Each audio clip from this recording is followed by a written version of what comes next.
سلام بچه‌ها، روزتون بخیر باشه. من یاسمینم و تو این ویدیو قراره از کنکور تا شروع طرح پرستاری تجربیاتمو باهاتون شیر کنم و اطلاعاتی که راجع به بیمارستان، شغل پرستاری و کلا فضای کادر درمان دارم رو اینجا براتون بذارم که استفاده کنید. بچه‌ها اول از همه میخوام بدونید که شغل پرستاری یه رشته با کنکوره، یعنی شما حتما باید برای ورود به این شغل، برای ورود به این رشته امتحان کنکور سراسری رو توی کشور خودمون بدید و بعد از اینکه شما تونستید یه رتبه نسبتا خوبی رو داخل کنکور سراسری خودمون تو کشور خودمون در واقع کسب کنید، میتونید برید و کدرشته‌های پرستاری رو از دفتر تعیین رشته بردارید و ثبت نام کنید. اما بچه‌ها لازمش اینه که اینو بدونید، برای شرکت توی این رشته توی دانشگاه‌های سراسری شما لازمه که حداقل رتبه زیر 10000 و حدود 10000 رو کسب کنید. اونم حالا توی این سالی که الان ما هستیم سال 1403.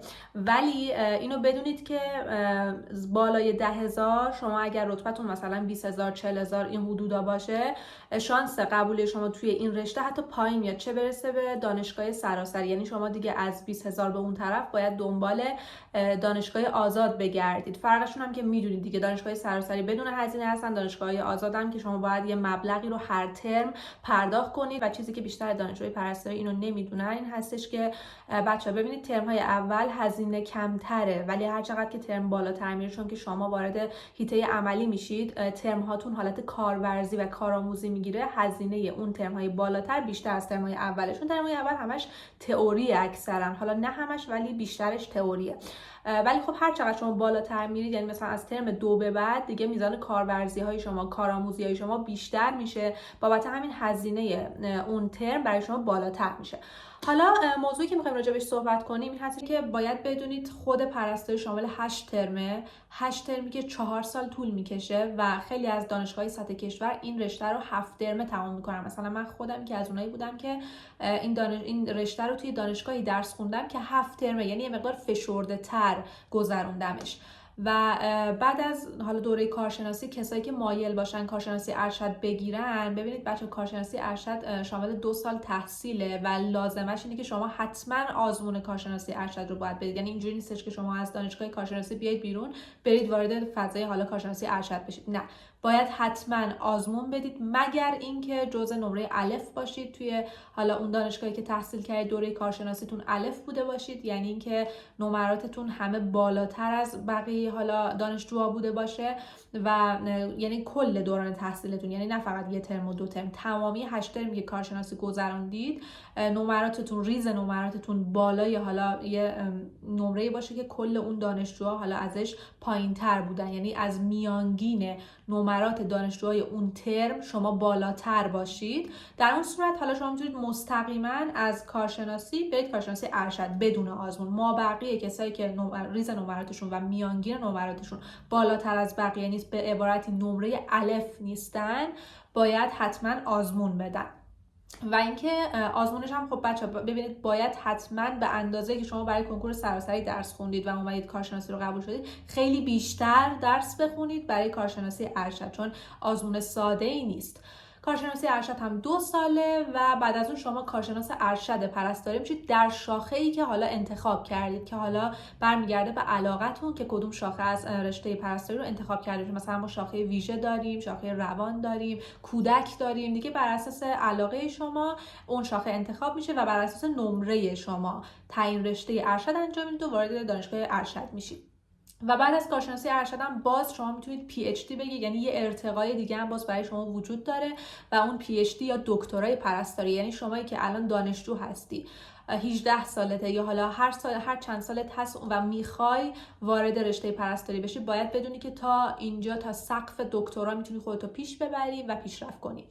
و بچه‌ها یه چیز دیگه هم که وجود داره اینه که توی کارشناسی ارشد یا توی دکترا، حالا هر مقطعی که شما بالاتر میرید، اینو بدونید خیلی روی درآمد شما تاثیرگذار نیست متاسفانه. یعنی حالا توی کشور ما اینطوریه که شما مثلا با کارشناسی ارشد بری پرستار باشی، بالین کار باشی، توی بیمارستان کار کنی، ما به تفاوتت با کسی که حالا کارشناسی هستش شاید از نظر درآمدی 1 الی 2 میلیون باشه و خیلی زیاد نیست.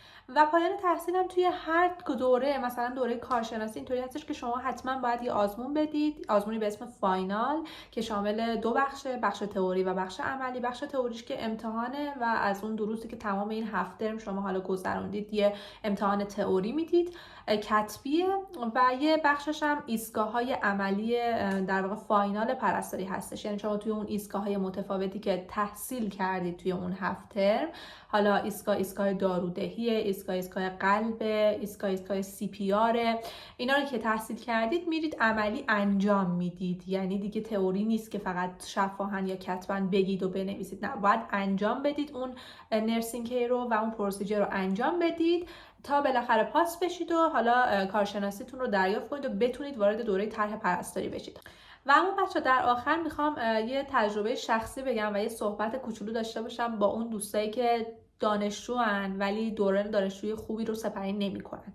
یعنی چی؟ یعنی حالا یا دانشجوان یا دانشجوییشون داره تموم میشه و دارن وارد طرح پرستاری میشن و هنوز خیلی از پروسیجرها رو بلد نیستن، هنوز گزارش نویسی رو بلد نیستن، هنوز ساده ترین نرسینگ کیر ها رو یاد نگرفتن، حالا یا آموزش خوبی نداشتن یا خودشون خوب تلاش نکردن یا هر چی.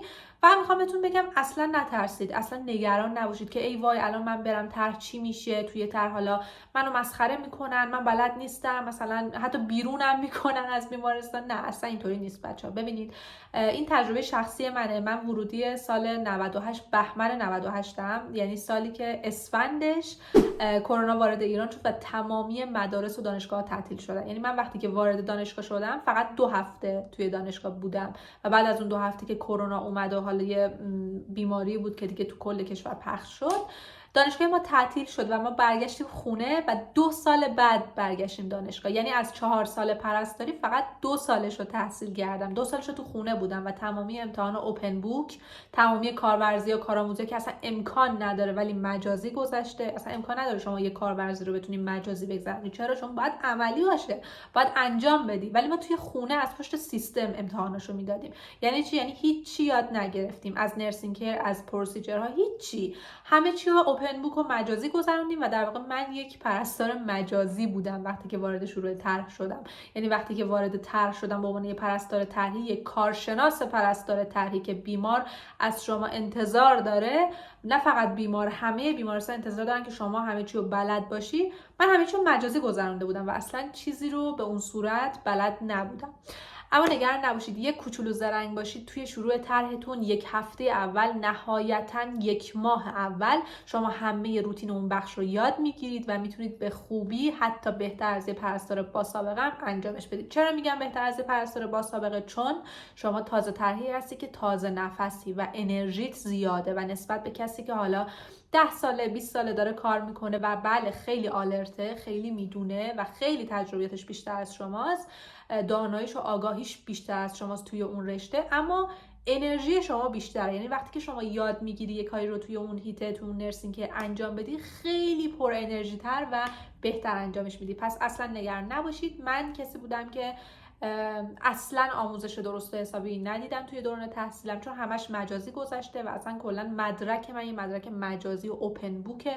اما وقتی که وارد طرح شدم تونستم خیلی خوب روتین بخش رو یاد بگیرم و خیلی سریع خودم رو حتی به اونایی برسونم که دوره تحصیل خوبی داشتن یا حتی به اون با سابقه هایی که خیلی هم توی کارشون آلرت بودن و حتی تونستم توی یکی از سخت ترین بیمارستان ها شروع به فعالیت کنم، بیمارستان اطفال، که حالا توی ویدیوهای بعدی براتون توضیح میدم. کار با اطفال خیلی حساس‌تر و خیلی سخت‌تر از بزرگساله.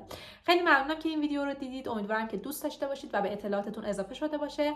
اگر این ویدیو رو دوست داشتید حتما منو سابسکرایب کنید و لایک کنید. حتما منتظر ویدیوهای بعدی باشید. خداحافظ.